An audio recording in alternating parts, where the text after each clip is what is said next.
If you've seen The Lion King, you've definitely heard this song. But what they don't tell you is there actually is a lot of drama behind it. It was written by a South African herder named Solomon Linda.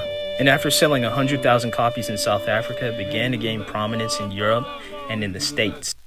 There's actually a documentary on Netflix called The Lion's Share, and it's pretty much all about the legal disputes that the family had to go through to get the rights back to the music. After being tricked, he sold the rights to a song for 87 cents. This just goes to show how important ownership is and how important embracing your culture. Hey, do you know this song?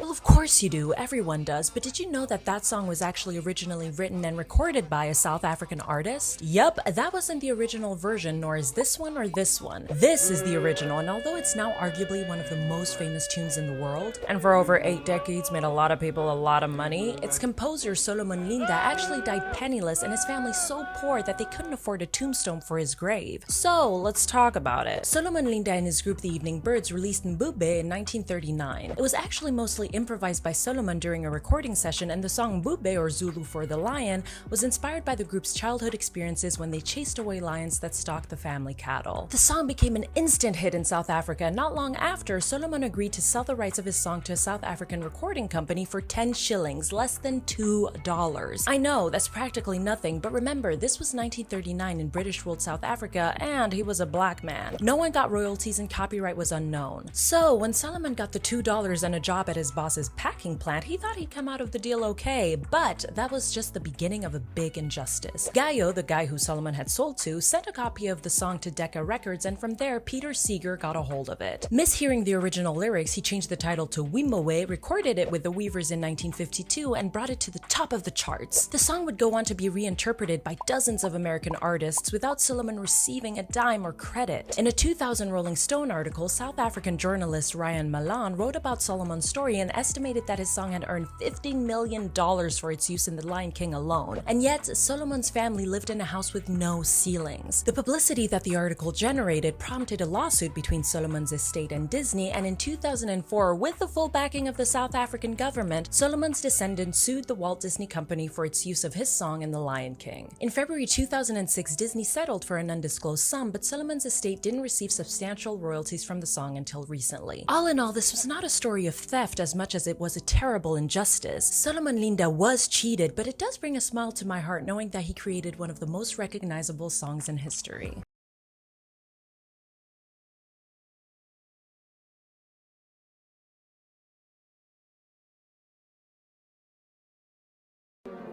Okay. Now, which of you maroons has ever played basketball before?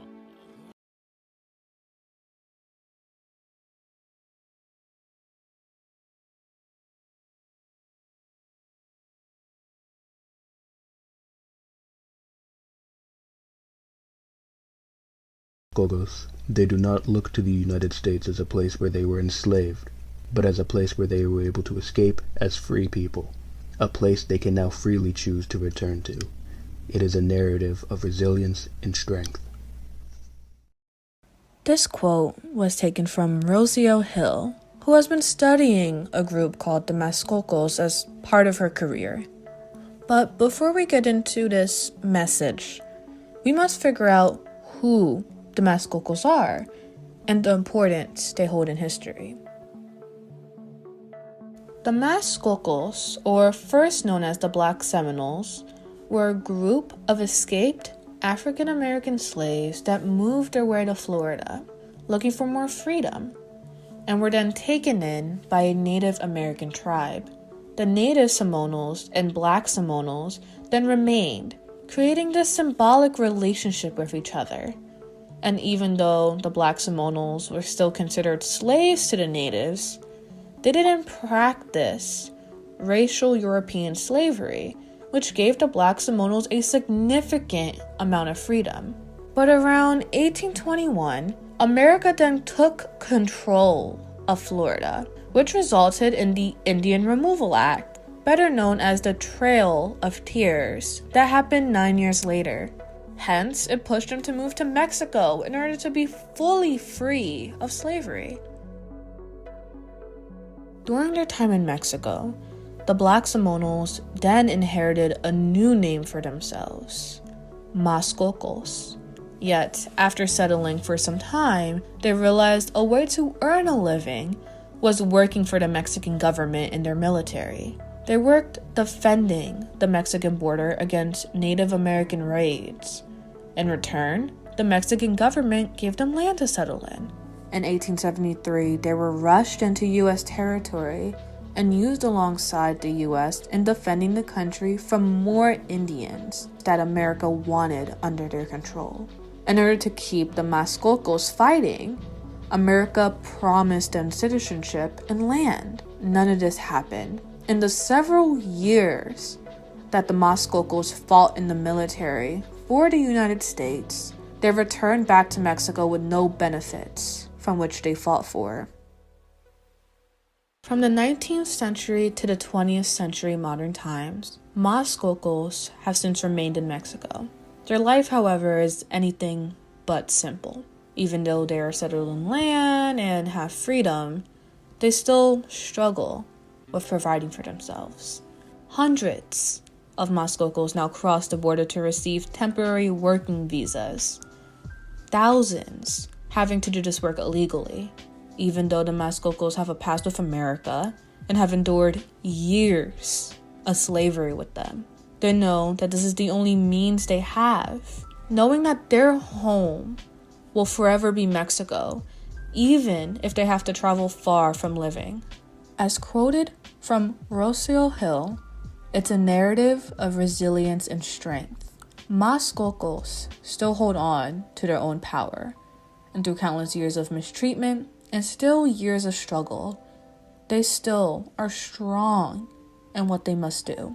Their history is one of importance. Their past is something we must recognize. These are the people who we know to be the Muskokas of Mexico.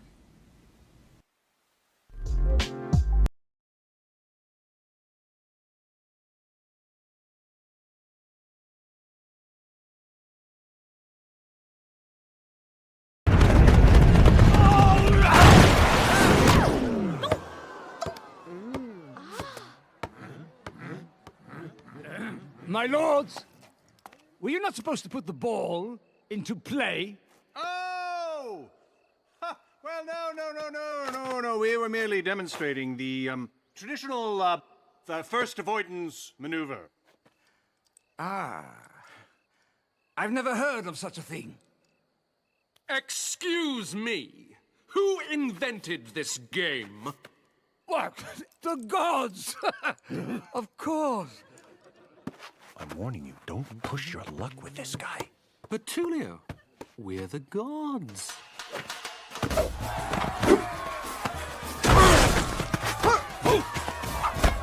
Tulio! The hit! This is impossible.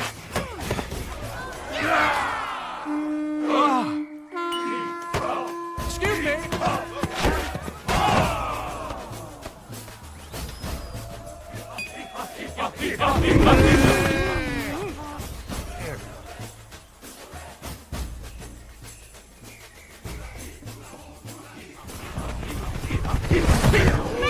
That was a foul!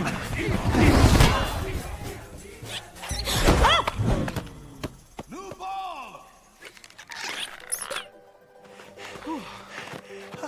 How long does this go on, anyway? The game is over when the shadow touches this line. We need a miracle. No, we need to cheat.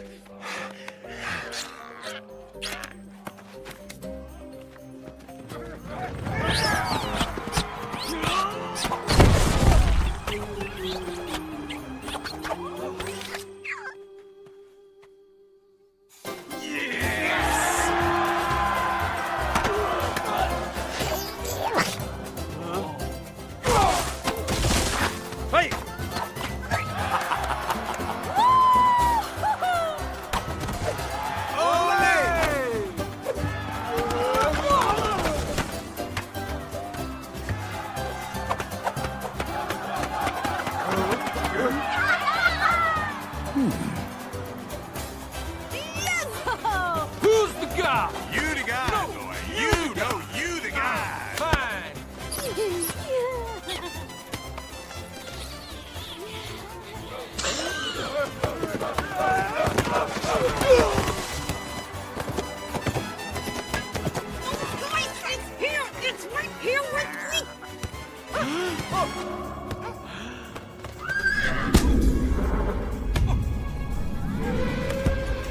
So this presentation will be about the ancient Olmecs of South America.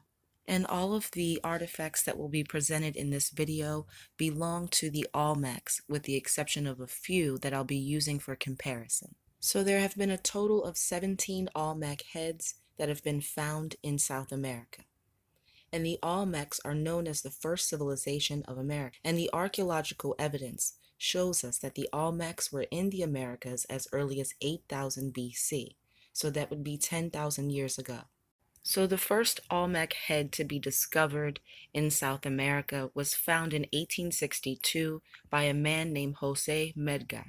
He would later publish 2 papers describing his discovery of the Olmec head, along with various other artifacts that belong to the Olmecs. And in his papers, he stated, and I quote, that the Olmecs were a Negro race. And at the end of this video, I'll show you some of the artifacts that were found by Jose in 1862.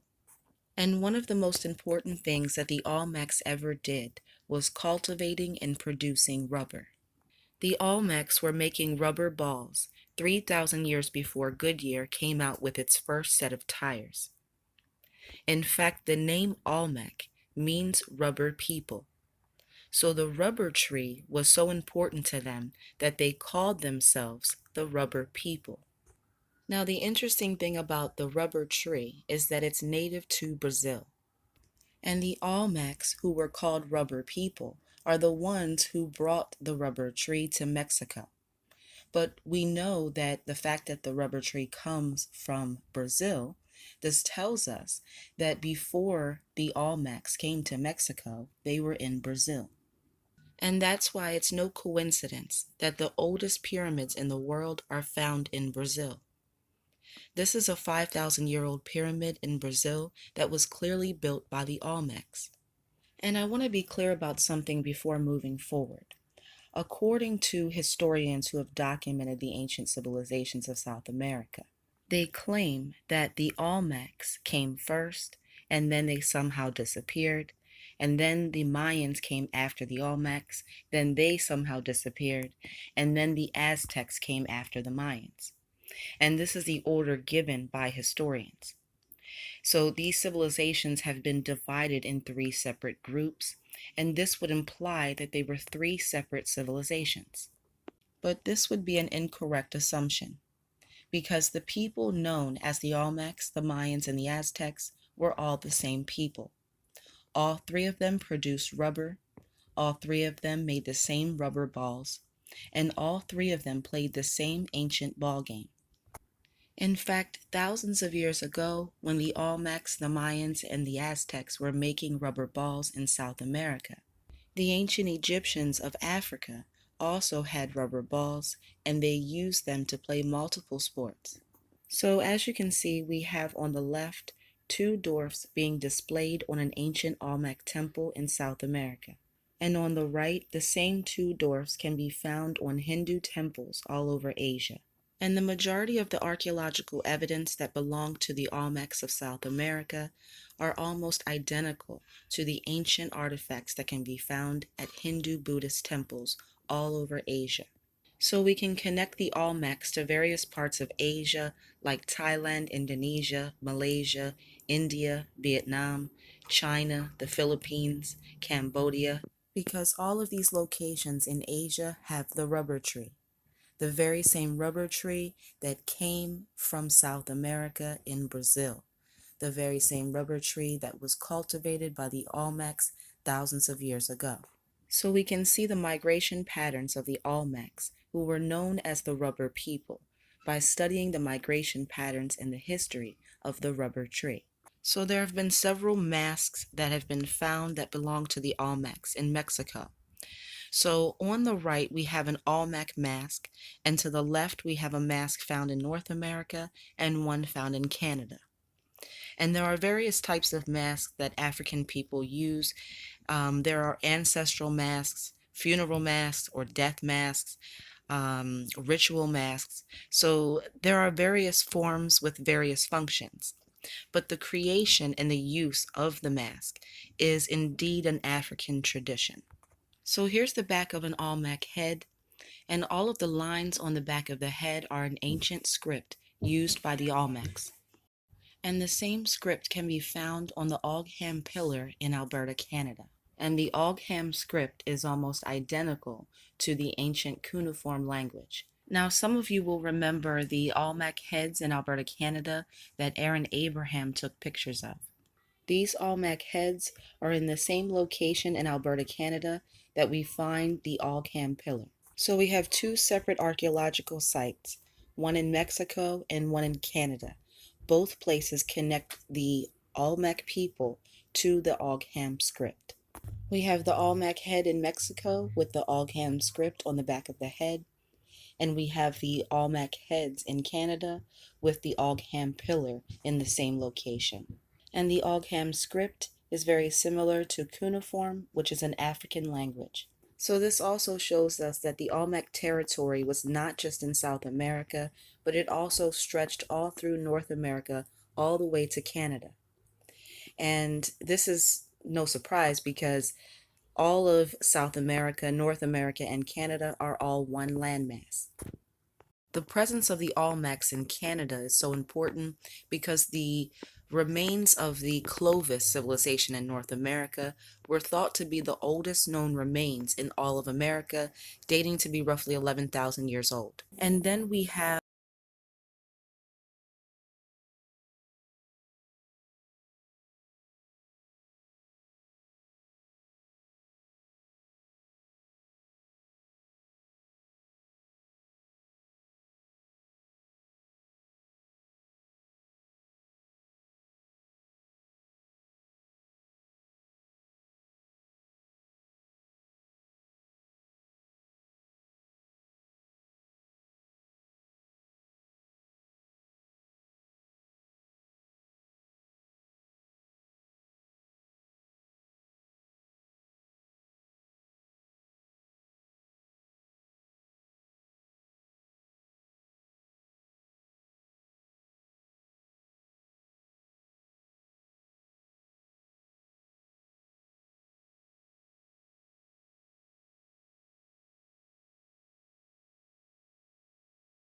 The true story of a most improbable life. Devin Harris was raised in the slums of Kingston.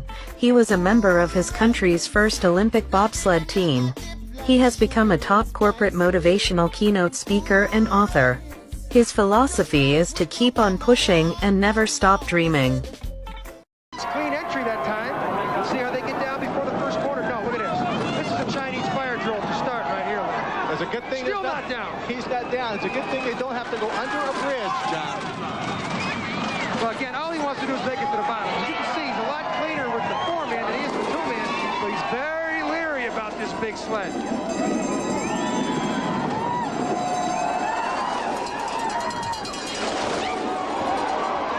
Now, again, speed. We talked about speed. Anything above 74 miles an hour would be great for him.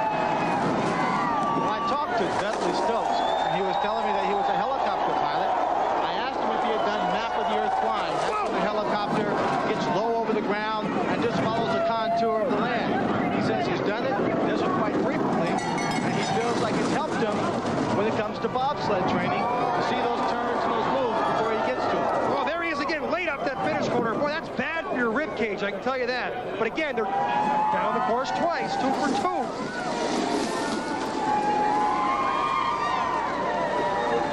We'll take another look at the Jamaican start. Now, when you talk about it being a team sport, here is where all the teamwork comes into play.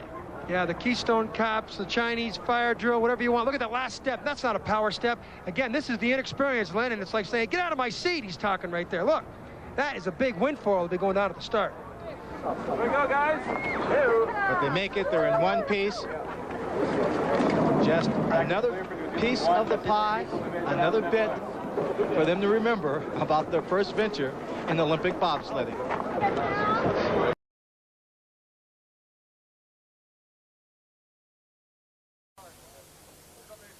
Both starts yesterday by the sled of Jamaica 1, driven by Dudley Stokes, were, to say the least, untidy. First time Stokes hardly got on board himself.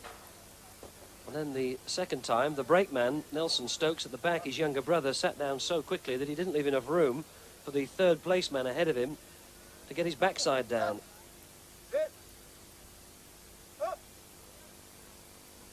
In fact, the crew were still trying to get themselves settled and sat as they went into the first bend.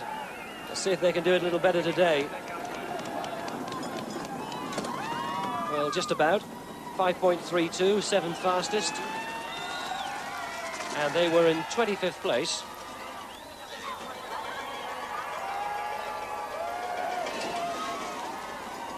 Heads not really as neatly as aligned as on the more experienced crews. And he's getting one or two rather untidy high points on these bends. Much harder to drive these four-man sleds. Total weight of half a ton. Oh, and he's get all over the place in the Kreisel. Oh, and he's on there, he's over! Oh, dear me! Oh, that's terrible. Oh, that's a bad crash, I'm afraid.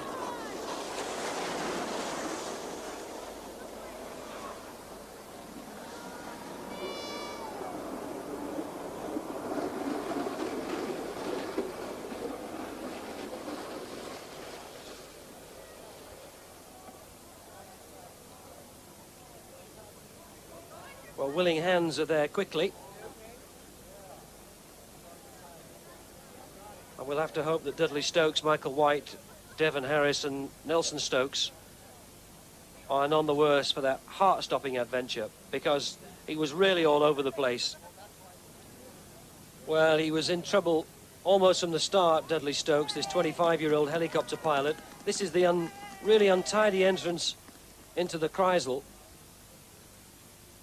And you can see he's staying up on that wall far too long, and in the end it just drops off. There's nowhere to go. And that's a very nasty collision. Shower of sparks and ice. And that whole sled, half a ton, completely out of control. And what a satisfaction it is to be able to see that all four members of that Jamaican crew are now on their feet and able to walk down to the finish house. But that's the end of their Olympic adventure. They've brought sunshine and smiles and their own brand of reggae music. A disappointment for them, I'm sure, that they're not able to complete the event.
The original Blasians. The modern people of Madagascar are a mix of Southeast Asian and African genetics. Now you might think, how did people all the way from here make it to here? Well, 1,500 years ago, people from Southeast Asia made a 3,500-mile sea voyage to this island. 300 years later, people from East Africa came and mixed with the local inhabitants. Cause with them girls before, I wasn't feeling so gone, but with you, girl, I'm losing control, yo. Now I wanna do it up, so bad. Party it up, so bad. Spend it up, so bad. So the whole world knows my love for you is so big. My heart is so big. My love is so big. For you. Now with a girl like you, I don't care who passes my way. Rihanna or Beyonce could holla at me. It doesn't mean nothing, cause nothing compares to the joy you bring. So them other girls can go, they don't make me feel so gone. Cause with you, girl, I'm losing control. Oh, now I wanna do it up so bad. Party it up, it's so bad. Spend it up so bad. So the whole world knows. With time and isolation, its animals have adapted to take advantage of every available niche.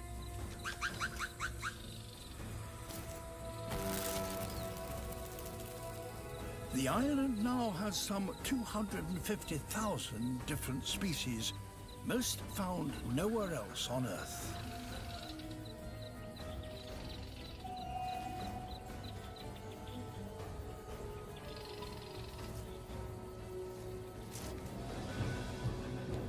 These are not monkeys, but lemurs.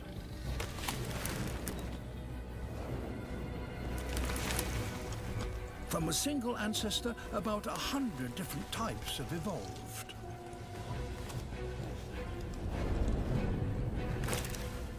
The largest, the Indri, seldom comes down from the branches.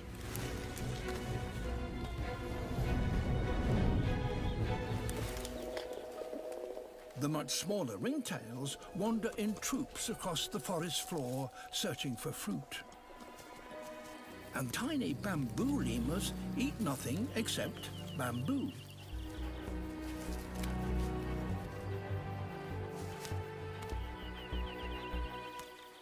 With few competitors, lemurs have been free to colonize almost every environment on the island. Even the most extreme.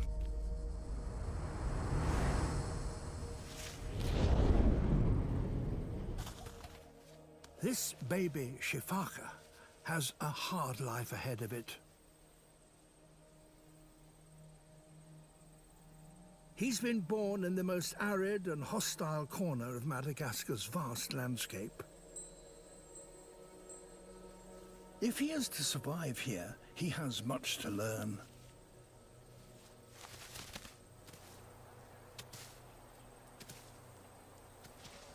The spiny forest is like a desert. It rarely rains, so water and food is very hard to find.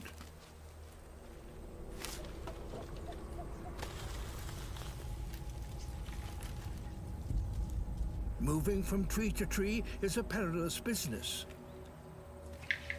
Here, nearly all the plants are covered with ferocious spines. His mother searches the treetops for the youngest leaves. They provide the only food and water to sustain the family.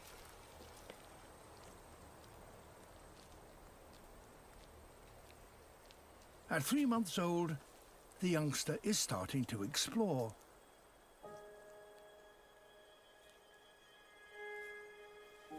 All too soon, he will have to fend for himself up here.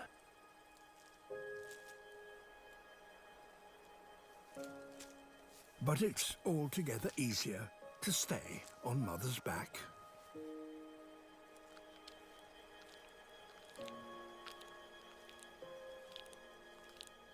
If he can master the strange ways of this forest, he will have a little corner of Madagascar to himself.